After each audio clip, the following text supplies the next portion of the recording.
अरुणोदय आंनि 18,000 मानसिनो आं अरुणोदय होयोबा होनो मोनबायबा बाहाय चिफ मिनिस्टार आसामनि चिफ मिनिस्टारा फैनाय मेलाव आंखौथ' लेंखागोन ना लकेल एमएलए आरो आं थाङाबाथ' जाम्बानियानो जागौमोन गिनानै फैयाखिसै नै लेंहरजायाखिसै आरो आं गैयामोनबा बिपिएफनि मानसिफ्रा प्रसार खालामगौमोन नै जोंनि गोदान सरकारासो होदों होननानै बिनि उनाव आरो रानलायदों मुख्यमंत्री महिला उद्यमिता आसनि सेल्फ हेल्प ग्रुपनि 10,000 मोननाय बावबो जयन्त मल्लआ रानफैदों ओइदिनखालिबो आङो दङ नोंथांमोननि सोरखौबा आंबो गोजाननिफ्राय दायासनिफ्राय नुहुरदों जोंनि मानसिजों 10,000 खौ जोंनो होदों नङा होमबा आंनि ब्लगानो आंनि प्राइमारियानो आंनि बिसिडिसियानो जे बिसिडिआव जेसेबां गोलैदों सायख' हरदों बे मेलावथ' आं थांनांगोन ना नंगौना नङा दा 800 जन मानसिफ्रा लन मोनो बिसना 2 लाख लन होननानै बुंदों 2 लाख होनाय जागोन होननानै मबाइलफ्राव भाइराल जादों 50,000 मोनोनो नाम थाग्राया 1.5 लाख थाखाखौ लांफिनजादों पार्टियाव आसाम सरकाराव दङ 2 लाख 800 जन मोनो जोंनि समष्टियाव बै सन्जय दैमारि बिसमुरिनिफ्राय सासे होदां मेम्बार देबरगावआनो देरसिन नालाय जोंनि समष्टियाव ब्लगा बिनिफ्राय सासे नैथियाव गोग्लैयो सालाकाथि समष्टिया आङो सालाकाथिनिफ्राय साबुराम राय होननायखौ मेम्बार होदों बे सानै मेम्बारा सायख' बे 800 जन मानसिफोरनो लन होदों 1 लाखआ फ्रि 1 लाखखौ सुख'नांगौ 2 लाख थाखा मोननानै सोरबा जुदि आलांगियाव दखान होयोबा पाटगाव दखान होयोबा बिसमुरिफ्राव दखान होयोबा मास मोनथाम दखान होखांनायनि उनाव मास मोनथाम सम होनाय जायो बिनि उनावसो सुख'नांगौ बेंकआव 1 लाखखौ नों मासाव 3,000 होयो 5,000 होयो बेबायदि 800 जन बेकार लाइमोनफोरनो सेंग्रा सिख्लाफोरनो होनो हायो बेखौ जों होबाय थादों सोरबा सिगिजादों न' दानजानो हागौ होननानै न' दाननायनि क्षमताया बिटिसि सरकारनाव गैया जोंनि समाव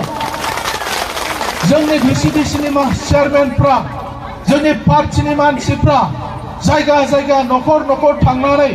गोरिब मानसिफोरनाव थांनानै जाय मोनथावथाव मानसि बिथांमोनाव न' खेबहैदों आरो बे दिल्लीयाव दंहैयो दिल्लीयाव बे आसाम सरकारनि फैसा नङा दिल्लीनि फैसा प्राइम मिनिस्टार आवास योजना भारत सरकारनिसो फैसा बेखौ दानला खालाम हाया बे न'आबो सफैगोन आंनो नाजाबायदोंमोन आंनि थिनालि जोंनि बिसिडिसिनि नामखौ जाम्बा बायदि दोनना लादों बिपिएफआ जोंनि बिसिडिसिनि नामा मा मिथिगौ थिनालि सारियालि बिसिडिसिनि एकदमबारे जाम्बानि राव मा होननाय जायो जों हारसा रोंग्राफ्रा बिराद लाजियो मा नाम जाखो बेलाय थिनालि सारियालि नामा बिदि जायो आंनि जायगानि नामा बालाजान थिनालि बै कारिगाव सेरजों बोहैलांनाय बालाजान दैया जोंनि थिनालि ओरै गौरां मिसन थिनालि जानानै बै गौराङाव गोदो हल्टुगाव गोग्लैहैयोमोन आरो बिनिखायनो बिनि नामा बालाजान थिनालि दा जाम्बानिया बिसिनि आमोलाव नामानो थिनालि सारियालि बिराद लिरबाय आङो सोलायनो थाखाय पिएनआरडि डिपार्टमेन्टआव बिनि उनाव मा जाहैबाय दिल्लीयावसो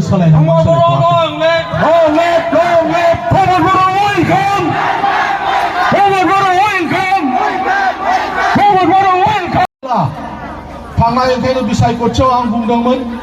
राजा लामानि साहा आरो राजा लामानि खोलाहा मोननै मावनाय जागोन होननानै खोन्दो राननानै बेनिखायनो आं मोनबोनाय गोदो स्कुल मोनजेननाय बेखौ आं बासबारियाव हरदों बिसमुरिनि बासबारियाव दा बिल्डिं लुगासिनो दङ राजा लामानि साहा नैथियाव मोनबोनायखौ आङो हरदों झारबारि स्कुलाव झारबारि दा लुगासिनो दङ पाटगावना हायार सेकेन्डारि हाफ्रामबाय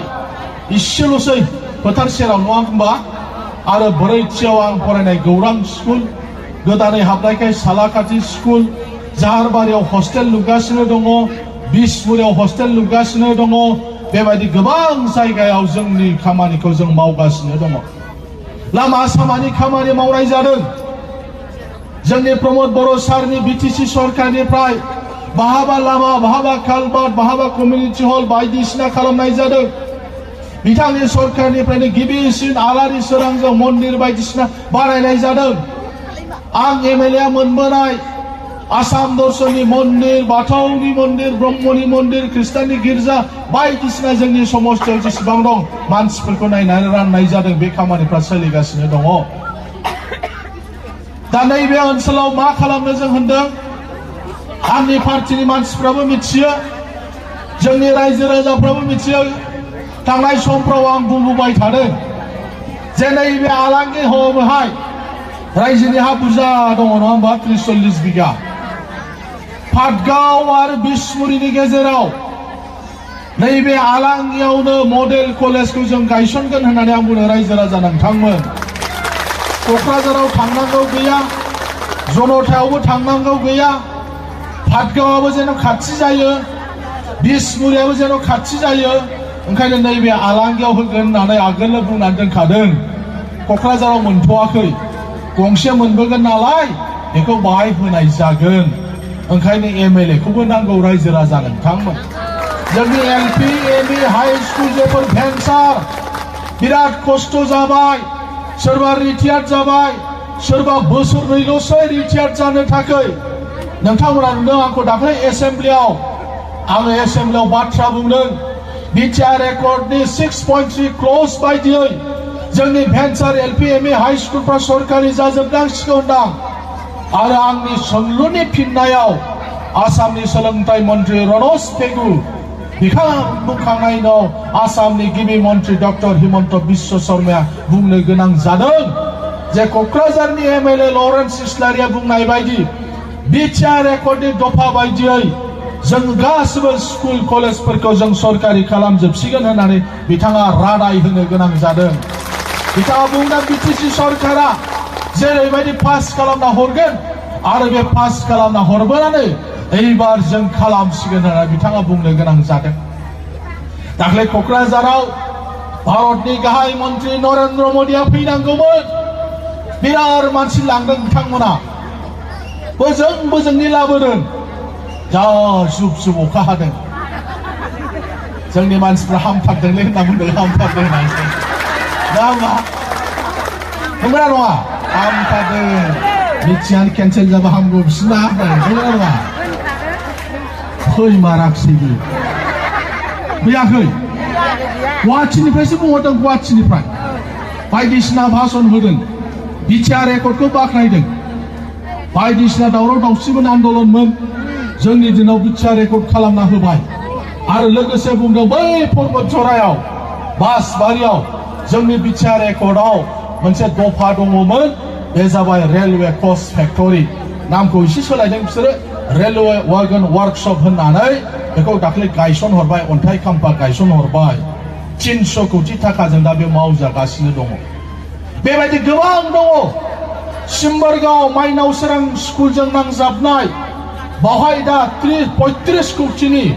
मोनसे इन्डास्ट्रि गायसनदों दा मावगासिनो दङ माइनाव सोरांनि उसुङाव थांबा नाय नोंथांमोना बाव जुखामजों आरो सयाबिनजों आदार जुनारनि आदार बानायग्रा इन्डास्ट्रि जागोन बे आलांगि बिसमुरिजों सारा क'क्राझार चिरां बयबो जुखामनि आबाद एबार जों मावनांगोन थोंजों बाय आबादारिफ्रा फाननो मोनगोन आरो बेयो लनबो होगोन नों 20 बिगा गायो 30 बिगा गायो एसे फैसा मोनबोगोरगोन देनां फानहैफिनबानो जाबाय दाननाय जागोन बाय हिसाब खिथाबा आरो बे सिम्बरगावआवनो होबावदां जेराव हा दंबावो एसे जायो नालाय सिम्बरगावआवनो बै चन्द्रपुरथिंजाय धोरोमपुरथिंजाय बावहाय दा हेन्डलुम टेक्सटाइलनि इन्डास्ट्रि मोनसे जागासिनो दङ हा नांगौ हा बै बिसमुरियाव एबसुआ आवग्रिनानै दोननाय हायाव मिनि फुड पार्क इन्डास्ट्रि होनाय जादों जोंनि आबादारि मानसिफ्रा बेजोंबो लाब जागोन बायदिसिना बानायनाय जागोन आसार जेलि बायदिसिना बानायनाय जायोबा जों आबादारिफ्रा बाहाय लाब जागोन खामानि मावनो मोनगोन सेंग्रा सिख्लाफ्रा बेबायदि नायै खालामनाय जादों बै सोरबांगा सेराव साहित्य सभा जायाखैमोन बाव साहित्य सभानि कनफारेन्स बावबो इन्डास्ट्रि जागोन गायसनखाबाय एसे सम नाङो एसे सम सरकारनि नालाय दाख्लै नुवाखै नरेन्द्र मदिया फैनानै 300 कोटि होनानै थांलायबाय दा एसे सम लायो जायगाखौ बासिना हरखाजोबनाय जाबाय आं गोलाव बाथ्रा बुंनो सानला रायजो राजाफोर जेबो गिनांगौ गैया आंबो गियाखैबो मेङाखैबो मानसिफ्रा आंनाव सोङो शिवली महिलारजों हागोन नामा नोङो होननानै शिवली महिलारसो आंनाथ' आगोल दाराय देरनाया सोरमोन प्रमिला रानी ब्रह्म आसामनि केबिनेट मिनिस्टार बर'नि सासे दैदेनगिरि आंनि सोरगिदिं बै समावबो हाग्रामा देरहाखानायमोन बनरगाव राजीव ब्रह्म राजीव बांगाल देरहाखानायमोन सालाकाथियाव देरहादोंमोन दरेश्वर गयारि बावखुंग्रियावबो दङमोन आरो आंजों गेलेजाबनाया प्रमिला रानी ब्रह्ममोन सासे केबिनेट मिनिस्टार नोंथांमोननि आशीर्बादजों 20,060 बारा भट मोननानै आगोल आं देरहादोंमोन रायजोखौ एबारबो बेनो जागोन मानोना बे समस्तियाव 1,44,000 प्राय 70,000 बर' मानसि